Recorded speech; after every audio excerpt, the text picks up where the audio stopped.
KPU Sumsel tunjukkan kesiapan sekaligus keseriusan dalam penyelenggaraan pemilihan gubernur dan wakil gubernur Sumatera Selatan yang akan dilaksanakan 27 Juni 2018. Hal ini dibuktikan dengan dilaksanakan peresmian dan peluncuran pemilihan gubernur dan wakil gubernur Sumsel di pelataran Benteng Kuto Besak.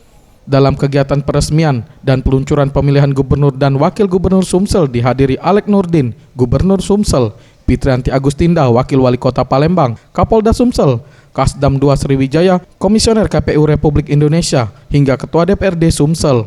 Acara dimulai dengan tarian gending Sriwijaya yang dibawakan 27 orang penari.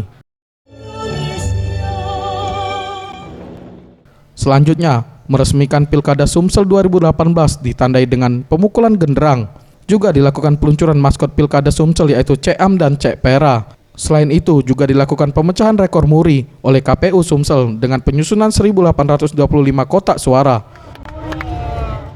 Aspahani, Ketua KPU Sumsel menyampaikan, melalui kegiatan ini diharapkan pelaksanaan pilkada di Sumsel dapat berjalan baik, jujur, amanah, serta menghasilkan pemimpin yang pro terhadap rakyat. Diserahkan langsung oleh tim muri yaitu Bapak Andri Purwandono dan Bapak Rian Ziko. Kami persilakan. Harapannya supaya kita semua dapat melaksanakan pilkada di Sumsel ini secara baik, jujur, amanah, dan menghasilkan pemimpin yang betul-betul pro rakyat.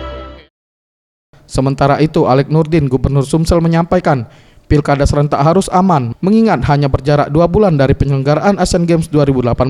Kita sudah mulai menyongsong nanti 2018 Rabu 27 Juni.